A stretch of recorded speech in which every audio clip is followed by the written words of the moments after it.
Okay.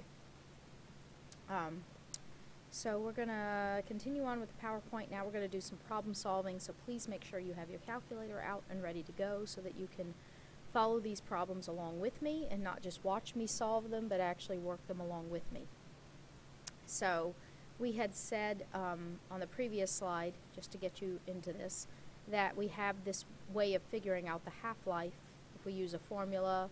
I mean, if we use the chart, or if we know the exact number, like if we know an even number of half-lives, then we can do that. But if we're given a time that's not an even number, like half or a quarter or an eighth or whatever, it becomes a little bit more tricky. So that's where we're going to have to use an exponential formula so that we can handle the decay at any time and not just at one of the even half-life times. So here's our two formulas. They're actually the same formula, they're just each one is given for a different value.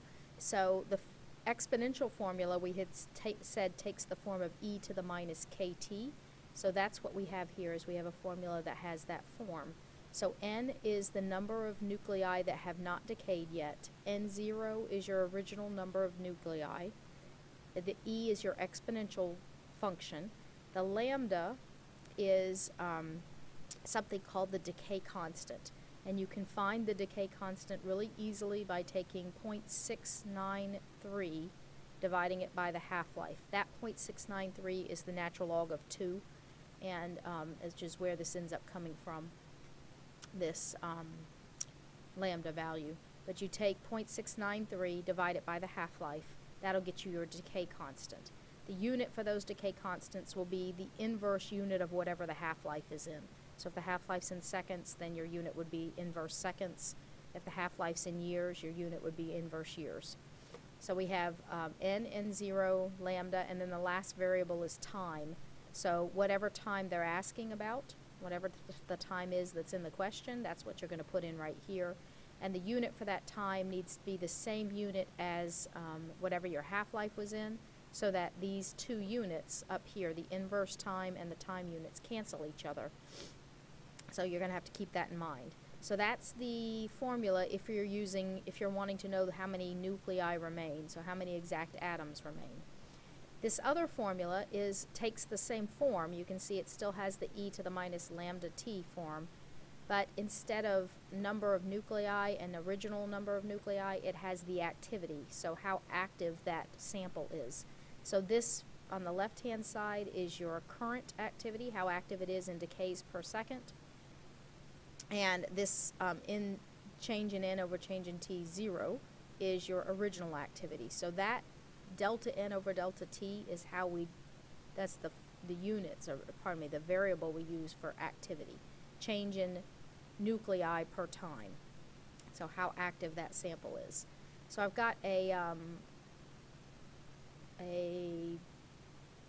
applet right here, and I want you to pull up this PowerPoint, which you're going to need to do on the Moodle site, and I want you to play around with that applet and see what happens with different radioactive samples. I want you to try out some different samples that have different half-lives.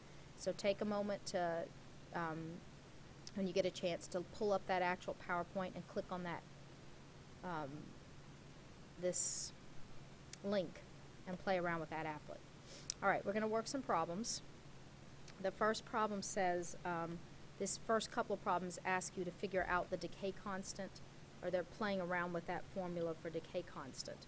So we have this formula for decay constant that says the decay constant, I don't know what's going on here, hold on, equals 0.6, oh, this is not going to work. Let's see if I can do it with my mouse easier. 0.693 divided by the half-life.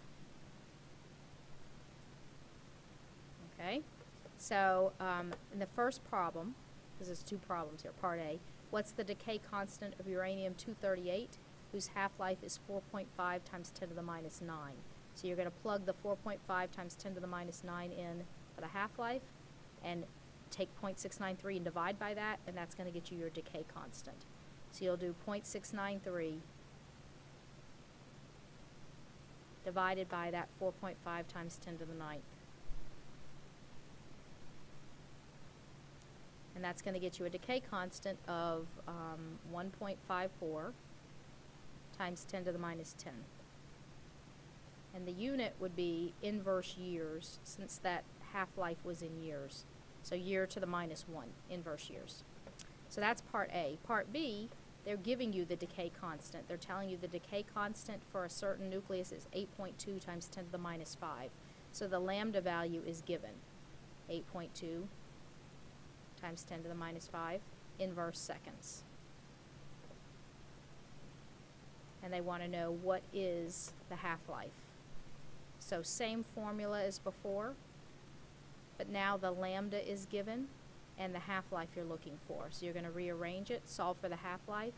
When you do that, you should get a value of 8,451.22 seconds. So take a moment to do that, make sure you get that answer. So that's how we end up finding the decay constant or the half-life, given one or the other. Alright, the next set of problems actually ask you to use the formula.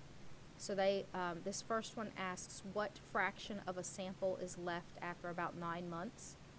The sample has a half-life of 9 months, and they want to know what fraction is going to remain after 3 years.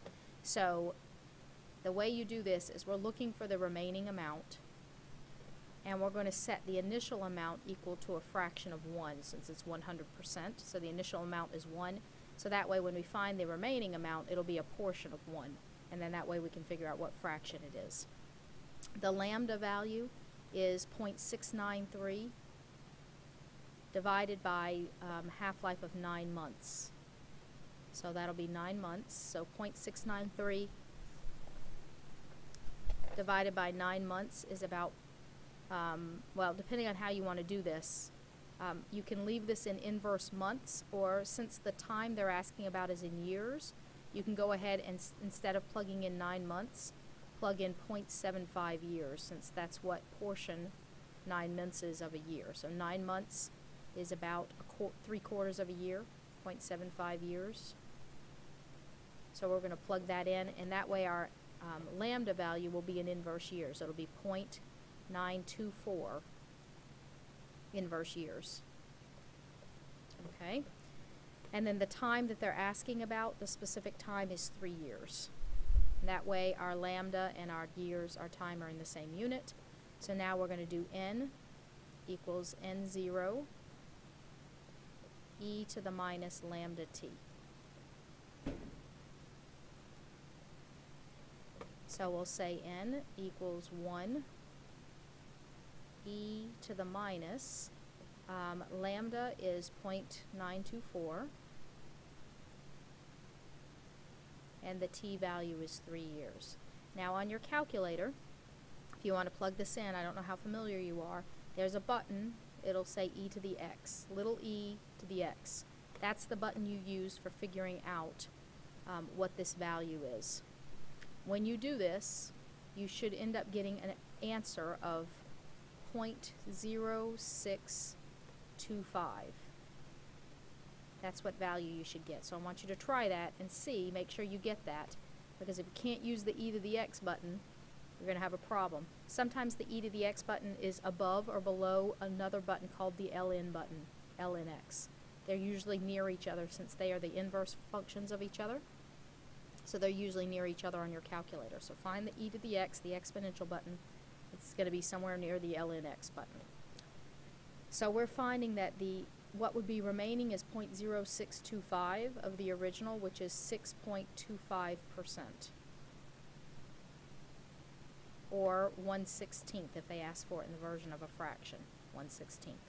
So that's how we use this formula. Now this one happens to be an even number because 9 months is an even 3 years is an even number of half-lives of 9 months. But you could do this for any amount of time. It wouldn't have to be even. You can see how you use the formula for any even non-even times.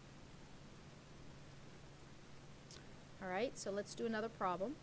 It says the activity of a sample drops by a factor of 10, which is 1/10 the original value, in 8.6 minutes. What's the half-life? So they're telling you that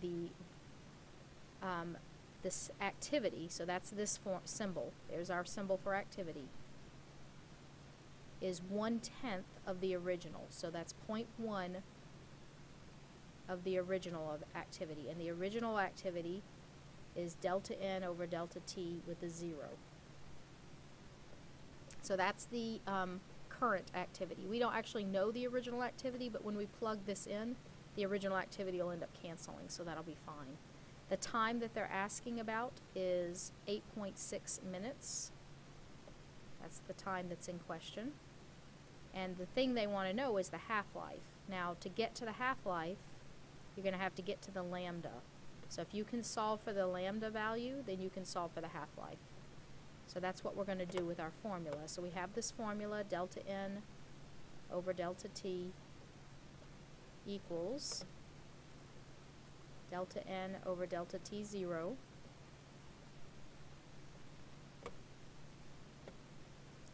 e to the minus lambda t.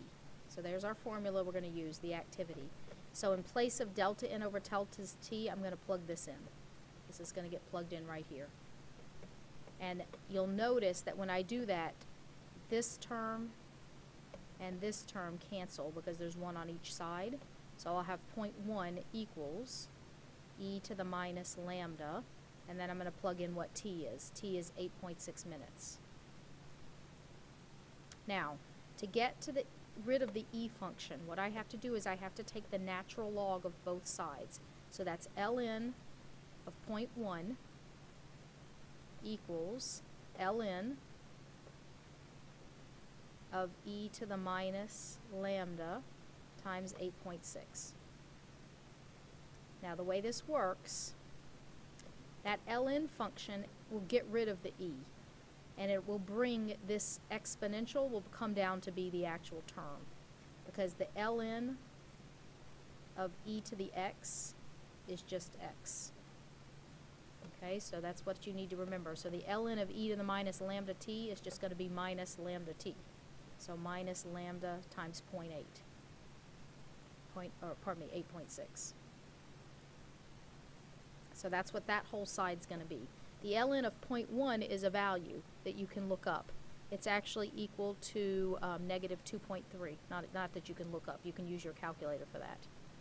So you have negative 2.3 for the ln of 0.1, and the ln of e to the minus lambda 8.6 is just minus lambda 8.6. So now you can divide both sides by negative 8.6. And that gets you a lambda value, when you're done with that, of 0.2677. That's our lambda value. Now that unit is, since this 8.6 was in minutes, that's in minutes to the minus 1. That's the unit for that, since the 8.6 was in minutes. Okay, now to get the half-life from that, you now set lambda equal to 0.693 divided by t to the 1/2. And then you solve for the half-life. So I'm going to let you do that yourself. You should get a half-life of 2.59 minutes. Okay, so that's how we work problems like that. There's a sample on the next page. I'm not going to work it with you. I'm going to give you the answer. The final answer for that problem, for radioactive decay problem number 4, is, let's see, which radioactive isotope of lead is being produced in a reaction where the measured activity of the sample drops to 0.105. So the half-life, you end up getting the half-life of being, when you're finally said and done, 0.608 hours. And then you'll look that up, and you should be getting lead-211 is the isotope of lead. So I'm going to give you your own time. You can work that on your own. See that you get my answer. Okay? I'm going to stop here and finish the last video next.